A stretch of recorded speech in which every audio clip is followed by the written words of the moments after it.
What can you say about, kasi from what I know, madaming misconceptions about biomimetic dentistry. Parang they're saying na it's against the principles of endodontics. What can you say about? Actually, madami ba kayo na-encounter? Kasi ako, I encounter patients na discouraged magpapasa kasi, Dok, masisira din naman yan. Bunot na lang.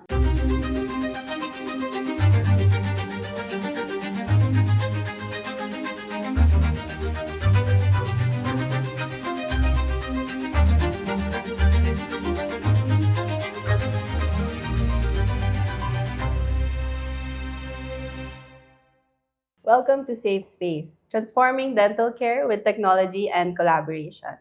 Today, we are bringing together an extraordinary panel of experts to discuss the future of dentistry and the role of innovation in our industry. We'll explore topics like biomimetic dentistry, digital implant workflows, and smile design, 3D aligner production, and the revolution of lab workflows from traditional to digital. Okay, to begin, I'd like to hear from each of you. How does your area of expertise contribute sa advancement ng dentistry? Let's start with Doc Ebuen. Yeah, biomedic dentistry is what I do in the practice. Biomedic dentistry is basically preserving the natural tooth structure and keeping the tooth alive and strong and avoid future catastrophic failure. Okay, so this is not the simple na sinasabi nilang pasta like we're taught in school, no? Biomedic dentistry is a principle that we follow when we do restorations. What can you say about, kasi from what I know, madaming misconceptions about biomimetic dentistry. Parang they're saying na it's against the principles of endodontics. What can you say about? Oh no, biomedic dentistry is not against endodontic procedures. It's practically keeping the tooth alive while it's still alive, while the nerve is still alive. We want to keep and preserve that natural tooth structure to make that tooth alive, because a live tooth, is a vital tooth, a vital nerve, is 3 times more stronger than a dead tooth. However, when the tooth has reached its point of no return, where you have to do endodontic treatment, then that is the time that we also do endodontics. But when you finish endodontic procedure, you have to do biomimetic restoration protocol so that you preserve the structure of the endodontically treated tooth and avoid future catastrophic failure. Thereby, following this biomimetic principle, you keep that endodontic procedure last a very long time. Instead of, because if you don't follow biomimetic principle after doing endodontic treatment, your endodontic procedure done to your patient will not last for more than 5 years.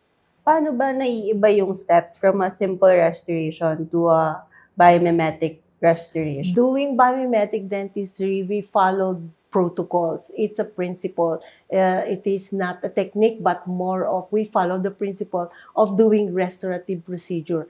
Whereas doing a regular restoration, we can finish this in 5, 10 minutes or 15 minutes, but the restoration is not properly done, and which is very common to most of the patients who comes to the clinic and gets asked for a better treatment because the failing restoration is already moving towards endodontic procedure.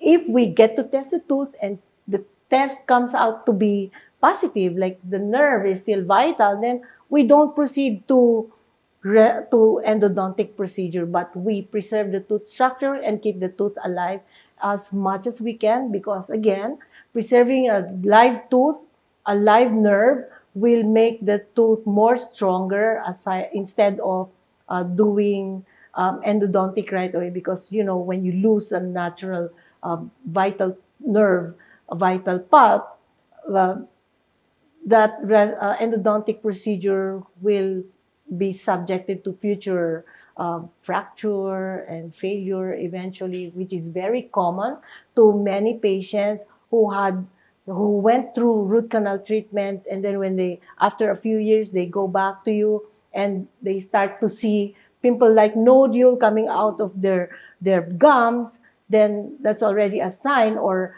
even seeing the tooth turning black already is already a sign that the root canal procedure has failed.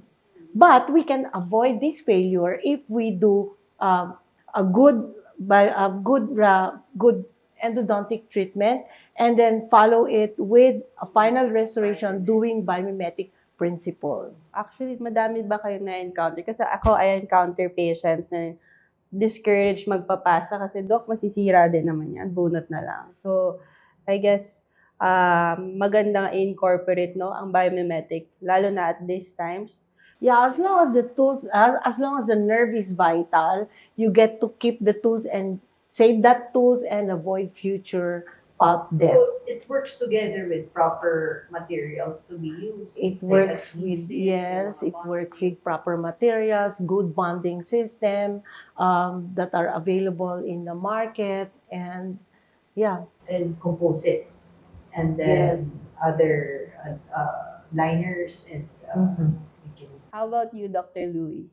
So when it comes to digital workflows in implant dentistry, it helps dentists pre-plan the surgery, and then for the outcome of the implant placement, it will be very precise and accurate. So the outcome for the treatment will be as good as the plan in the software.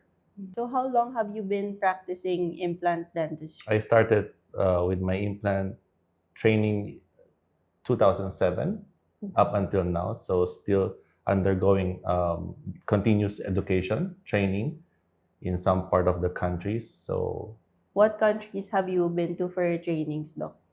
mostly Korea, Taiwan, Germany, Australia. Ang dami pala, no? Ang daming travel ni Doc. 2007 ka nag-start. I started 2007 in Taiwan 2007. for 4 years. Ano ako nun, 8 years old pa lang ako nun. So up until now, still continuing different trainings, not just in implant dentistry, but in some other field also. Sabi, no, hindi natatapos pala ang aral sa Di dentistry. ba sabi nga nila, never stop learning. Eh. Never stop learning. If you stop learning, your practice die. Yes. Kaya bata pa rin tignan lahat ng dentist natin today. Lahat nag-aaral pa. Next is we have Dr. Joseph. What can you say about yung sa expertise mo in this topic po? Mainly, what I do is more on the cosmetic side. No? So, pag sinabing cosmetic, laging sinasabi sa atin yan na smile lang yan. No? Mag-rely na lang tayo sa like pictures lang or wax up lang ni lab. No? Pero ngayon sa age ng dentistry ngayon, ang kagandahan lang dito, yung topic ko or yung specialty ko is more on sa smile design, which is now 3D, no? Imagine from 2D, we are now using 3D. Later, ma-discuss naman yun, yung paano na-integrate yung 3D smile design. Ang kagandahan lang lahat ng areas of specialty natin dito, at some point, magko-cross ng paths. Eh, no? So, for example, ortho, implants, prosto, at some point, lahat gagamit ng smile design. Especially, lalo na kung concerned about the smile and the anteriors, no? Or the front teeth. So, una-una, contribution yan is precision, no? Precise treatment planning. Pangalawa, case acceptance. Malaking bagay na na-introduce sa atin, lalo sa Philippines, in 3D dentistry. Kasi just like us, sa atin normal lang na visual tayo dahil we're dentists. Eh, no? We're wired to be visuals. Pero ngayon, pati patients. No? So, importante sa patients natin na hindi lang nila nakikita, nahawakan pa nila. And the time will come na actually ngayon nangyayari na kakapakita pa lang natin, pwede na nilang ma-experience agad. No? Makakabit natin agad sa kanila. Can you compare gaano kabilis yung difference from a traditional workflow and yung digital workflow with your smile design? Ayun, luckily I was able to experience both, no. So nag-start ako kay Doc Crissy. I'm under Doc Crissy for almost 2 years. So makita ko yung lagi kong kinikwento sa class or sa mga kakausap ko na I was lucky enough na na-experience kong basic, no? Even back in school, the basic impression, wax up, okay? So, pagkadating sa practice, may eliminate mo, una-una may eliminate mo yung kalat, no? Lab communication, which is very important, lalo na sa akin, clear communication sa lab. And then, patient satisfaction, na bago mag-start yung procedure, makikita nila ng malinaw na kalatag lahat. Ano yung Mababawasan yung anxiety ng patient. mababawasan yung anxiety ng output, patient. no? At the same time, yung work time mo mababawasan. Just to summarize lang, yung example na mabibigay ko is smile designing. For me, it takes 11 minutes chair side. 11 minutes 11 na lang. minutes chair side. That's, of course, for front teeth, no? So, syempre, pag mas maraming ngipin involved, mas mahaba ng konti. So if it was a traditional, gaano katagal siya? You would have to send it to the lab, and usually, Sir Bon, with the experience, usually sabihin natin 10 units. So, Kung it depends sa workload ng lab. So, Ayun, nakadepende din doon, no? 1 to 2 days. 1 to 2 days, and then, syempre, si patient, next week mo na i-appoint. So, malaking bagay. Almost half of the Saka time. patients ngayon, madalas gusto rush Gusto agad-agad. Tapos, bawas factor na yung nangungulit ka sa laboratory na. So ngayon, send mo lang sa lab.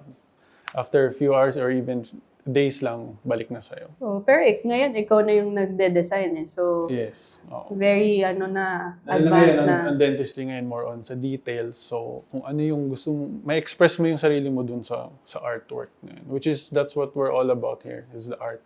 And usually, I hear of patients na may particular peg na sila. So Kung ano that's what we klaseng call smile. tailored dentistry. So it differs from one patient to the other. So yun nga, some people are changing lives. So also for dentists, you're also changing lives when it comes to giving new smiles and treatments for them. So approve ako kay Doc Joseph Galing talaga yan pagdating sa smile design. Yes, siya ang nagtuturo sa akin lahat niyan. So, ayun, nakita ko yung hassle ng traditional from digital, pero I could still say hindi pwedeng mawala si traditional no? So, need mo ma-master pa rin. Now, let's move on to Doc Ahmad. What can you say? Most of the time, I focus on intraoral scanning. When we talk about the intraoral scanning, I found that it's really helping the dentistry. When it's come to the workflow, when it's come to the patient management, the patient expectation, you can control it through the intraoral scanning, and you can enhance the communication between you and the patient, between you and the laboratory. So intraoral scanner is the key actually to digital dentistry. If you want to start working digital in dentistry, then you have to start with intraoral scanner for you to step into the digital dentistry.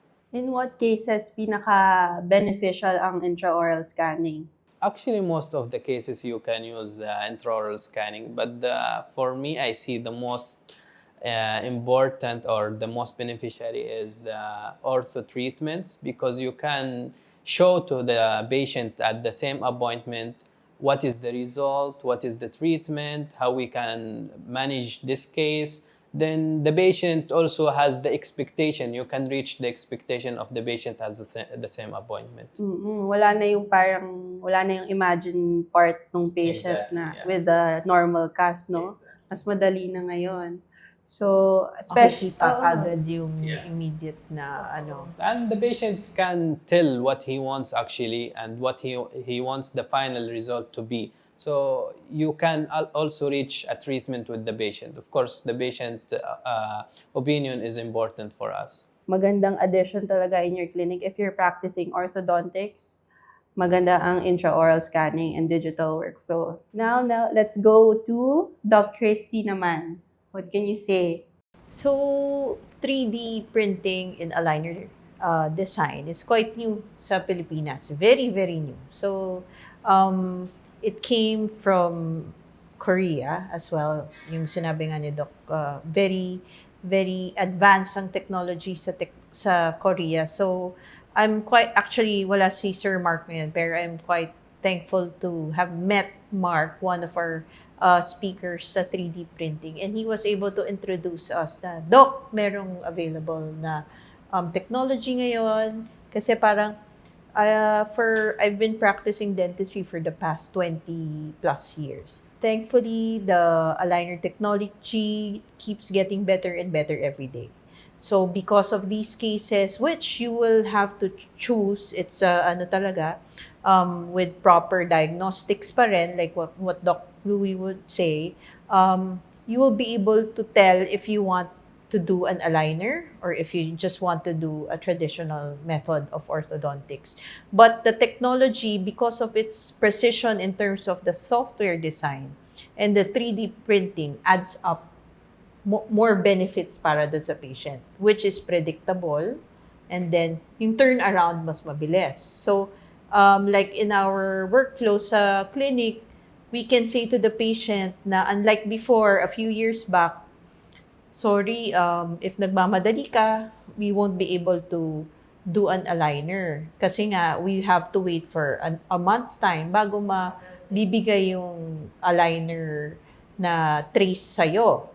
Pero ngayon, pag nakita mo, okay, good candidate ka for aligner, then we can say, the next step would be, we can see you in about 5 to 7 days. In a 5 week's to 7 time, days. Ang pwede bilis na mo. kaming makapag-install ng aligner. Tapos, mas cheaper pa siya, mas inexpensive pa siya ngayon kasi you can print your own aligners sa mga clinics ninyo. So that would be the benefit of doing 3D printing of the aligners.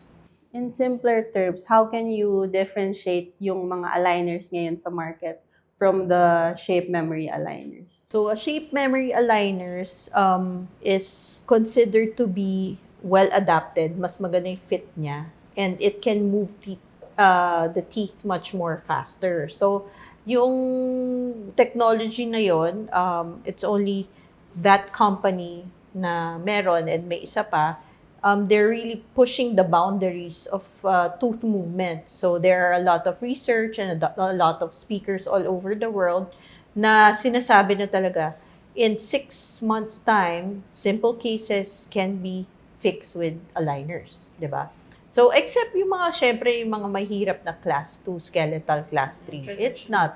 You go still for the traditional orthodontic. Pero magandang options pa rin Yes. yung for the patient side naman, no? Madali linisin. Yes. You don't have to deal with yung mga natatanggal na bracket. Yun, wala na. Pag inabot na lang sa'yo ng pasyente yung bracket, mafo-frustrate ka kasi madedelayed treatment mo, di ba? And especially nowadays, yung mga generation very conscious on how they look like. So they would tell you, I don't want na nung merong brackets na may metal sa ipin ko, then you can give them that option of having aligners. Saka favorite ko dyan yung instead na magkakabit akong bracket 1 hour, ilang minutes na lang delivery ng shape memory aligner. So we can actually print our own aligners, our own aligners in our clinics for about parang 3 to 6 sets in about 1 hour. So ganun na kabilis. So yun yung fun part of doing the aligners. Okay, now let's go to Sir Bon Campana. As an architect and dental technician, Sana all. Dalawa ang course. Double ang I course. design digital workflow on CAD softwares, milling, and prosthetic works like zirconia, Emax, and some denture works. So ito, expert na talaga siya from traditional talaga in Yes. to digital. Do you still do yung traditional part ng sa laboratory? Or Yes, hindi pa rin mawawala ang traditional. So we have traditional and digital, then we have combination cases like you need also to do yung traditional with the digital work pa rin. So, ano yung difference from, let's say, magpapadala akong case? Anong difference nung, let's say, me sending a cast to me sending a file na lang? Ano yung benefits nun sa'yo? For me, depende pa rin sa clinic and dentist. So, pwede pa rin kaming maka-receive ng mga failed PVS impression, like mga deform, and like sa digital workflow naman, yung scan file natin, hindi rin natin masasabi kung may nangyaring distortion. So, during try-in, dun lang natin malalaman na, ay doc, medyo may iba or kailangan natin i-redo yung buong procedure. So, minsan, I request pa rin ng meron tayong PVS impression just to make sure na tama yung scan nila or depende sa case na So, papadala. dalawa pa din. So, possible pala, even with the scans, pwede pa rin magkamali with the scans? Yes, there is some distortion with the intraoral scanning, especially if you don't know the flow of the scanning. Like, what are the examples na kung saan ako pwede magkamali? It's mostly in soft tissue scanning. Soft tissue scanning is really hard to scan. So if you have a long span bridge you want to make, it's quite difficult to do the scanning for that area. Saka, I've learned na very sensitive din sa saliva, sa blood. Exactly. Still. Saliva, blood, light source. Yeah, it's sensitive to it. For complete denture, I would still recommend PVS impression. Traditional pa din, no? Because kailangan natin makuha yung mga landmarks ng mouth, yung vestibular side, tongue side. So, we have customized tray. So, to push the tissues para makuha natin yung mga undercut. Okay. So, from the customized tray, and then nakuha na impression, then from then on, pwede nang i-digital. Yes, we can scan the So, it's a impression. combination pa din. Combination na So, not traditional. entirely traditional. Yes. Oh, pwede pa din. Mas madali pa din siya and mas mabilis. Yes.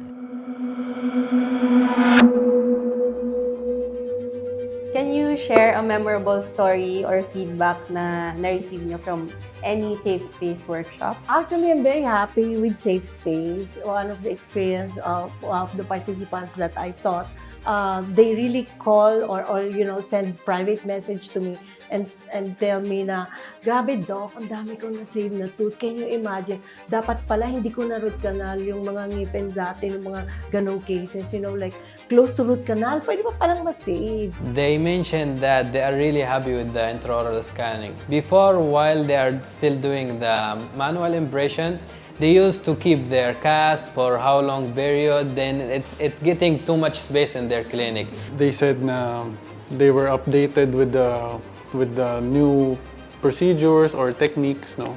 So it's always nice to help someone na akala nila hanggang doon na lang yung practice nila. It's always nice to elevate their practices as well.